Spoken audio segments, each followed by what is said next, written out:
Hello, welcome to Unicorn Princess Tarot. So, ito yung reading natin for Fire Sign, Aries, Leo, Sagittarius. Take only what resonates. Bali, hindi ito magre-resonate sa lahat Hindi ko kasi talaga makukuha lahat ng energy ng fire sign sa mundo. So, kung gusto mo, pwede ka naman magpa-personal reading kay Jing Tarot Reader. Siya yung nagbibigay ng personal reading. Tapos, ako ang open sa akin, palm reading at saka astrological reading. So, kung gusto mo, magpa-schedule ng reading doon. Punta ka na lang sa Madam P page namin sa Facebook. I-search mo na lang hashtag Unicorn Princess Tarot. Hindi mo kasi ma-search yung Madam P eh.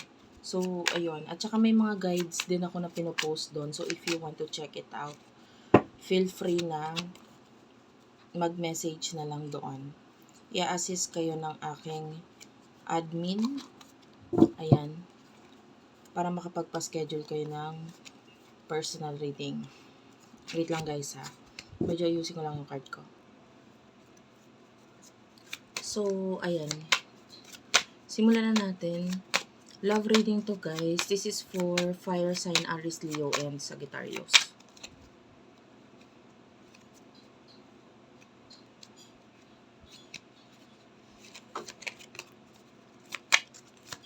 Sana mag-comment ka dyan sa baba. Kahit po heart lang. Malaking bagay yun sa akin. Nagpapakita ng suporta, pagmamahal. Tsaka nagaganahan ako mag-reading kapag ka may mga comment. Natutuwa po pala ako sa mga nagko-comment sa akin. So, maraming salamat po sa inyo. Reflection is here. So, fire sign, I feel like yung iba sa inyo nagkakaroon ka ng pag-iisip regarding, you do have here North Node. Ayan. So, yung iba sa inyo, pwedeng unti-unti mo nare-realize kung ano yung purpose nitong person na laging nasa isip mo. And then, pwedeng reflection is here. So, pwedeng nakikita mo yung sarili mo sa taong to, or yung sa connection ninyo, pwedeng may mga nare-realize ka. And then, we do have your union. Pwedeng yung iba sa inyo gusto mong makipag-connect or makita itong person na to personally, or gusto mo siyang makita. Yan. Gusto mo siyang makasama. And,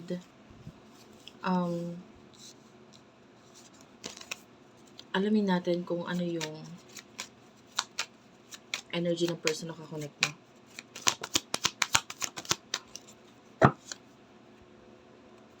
Action is here. So, pwedeng may mga ginawa siya, may mga action siyang ginawa sa'yo na naging dahilan para mag-isip ka ng ganyan. Pwedeng may mga pwedeng may mga natutunan ka sa kanya. May mga sinabi siya sa'yo na ito sa nakatulong kung bakit parang nakita mo kung ano yung purpose niya sa buhay mo. And yung iba sa inyo, pwedeng malakas ang loob nitong taong ito kasi pwedeng siya yung gumagawa ng action sa connection na ito. And this person with the Ace of Cups, water sign, Cancer, Scorpio, Pisces. So, nakikita natin na yung pagmamahal ng taong ito sa'yo, pang-unawa niya, and might be may mga bagay na hindi ka matanggap sa nakaraan mo, sa sarili mo. And itong person na to, willing siyang intindihin yon, tulungan ka doon na matanggap yon. So, ano yung emotion ninyo sa isa't isa ng taong ito? You do have your karma, balance, and justice. This is Libra energy.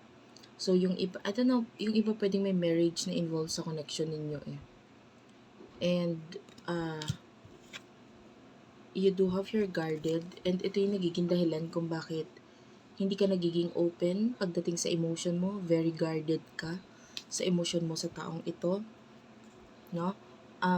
And, yung iba pwedeng natatakot kasi pwedeng gusto mo na sa kaayusan lang ang lahat. Ayaw mo ng, so pwedeng nagiging distant ka or cold dito sa person na ito, pwedeng you're, having some kind of detachment sa kanya. Pero ang dahilan nun is dahil ayaw mong magkaroon ng pagkakagulo. Um,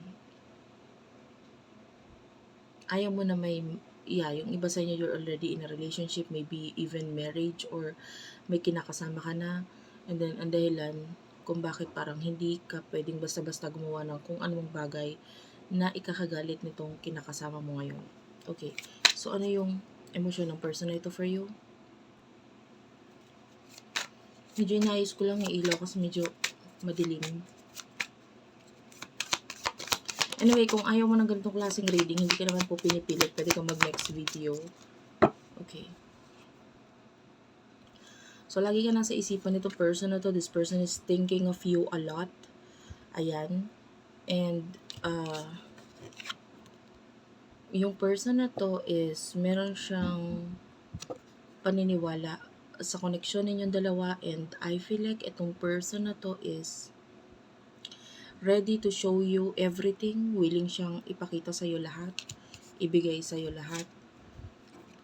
And of course, dahil may mga kakulangan sa mga action na ibinabalik or pinapakita mo sa kanya, nandun yung nasasaktan siya dito. Like ang daming mga alaala sa nakaraan, or yung ikaw mismo na nasasaktan siya sa'yo mismo. Okay? And kasi siya, sabihin na natin medyo siya yung atat dito siya yung gusto niyang magkaroon ng pagkakagusto. Nakikita natin matagal niya ng gusto. This person is really longing for you. And this person really loves you. Pwedeng mararamdaman mo yun or alam mo yun kasi yung iba nakapag-offer na itong person na to. At alam mo yun, hindi niya ibibigay or gagawin yung mga offer na yun kung hindi ka talaga niya gusto or hindi ka niya mahal. So, yung iba sa inyo, may pagpapakita na ng intention itong taong ito sa'yo. So, what will happen in the near future for the both of you? Seeds. Yeah. I can see a new beginning para sa'yo. Present moment mo sa kung saan yung sitwasyon mo ngayon, nakakita tayo ng new beginning dyan. Pwedeng walang kinalaman ito sa person mo. And, tell me more. You do have your faith. And truth, Sun. I feel like there's something here na makikita mo, malalaman mo, na pwedeng makapagpasaya sa'yo dyan sa situation mo. And if ever yung iba sa inyo, this is something na pwedeng in the future, eventually, it will happen for you, yung connection ninyo. Pero, parang, yung iba, kailangan mo muna kasing harapin yung sarili mo, yung katotohanan sa'yo. Like, maybe there's something sa'yo na parang itinatago mo, pinipilit mo dinedeny. And maybe yung iba may kinalaman yung sa emotions mo. So, actually, yung near future is ikaw yung may hawak kung saan mo gustong ilagay yung connection na yun. Kasi kung wala naman, yung iba sa inyo, pwedeng alam mo naman sa sarili mo na gusto mo talaga yung tao, pero nandun yung pagdi-deny mo because of the situation, then there's a possibility na pwedeng ikaw lang din ang tatapos sa connection na ito. So, if you really want this connection, yung iba, this is a twin flame connection ha. You do have the card of twin flame. Pero, yung lesson is pwedeng ikaw mismo sa sarili mo, alam mo yon, ikaw ang naghahawak ng connection na ito. And you do have your Venus. So, either you accept the offer, take action dun sa offer na yon, or yung iba, completely makipag-separate or lumayo or umiwas sa person na to. But I doubt na makakalimutan mo siya agad-agad. Kasi nakikita natin, hindi mo siya makalimutan. Pinipilit mo lang ang sarili mo na paniwalain ng sarili mo na wala lang yon. Okay? Pero, yun yung na may something. And, eto, mahirap na to na parang ikaw na may hawak nitong future na to. Kung saan mo gustong dalhin ang connection na ito, ikaw nang bahala makapagsabi noon. Okay? So, thank you for watching. I love you all and bye-bye.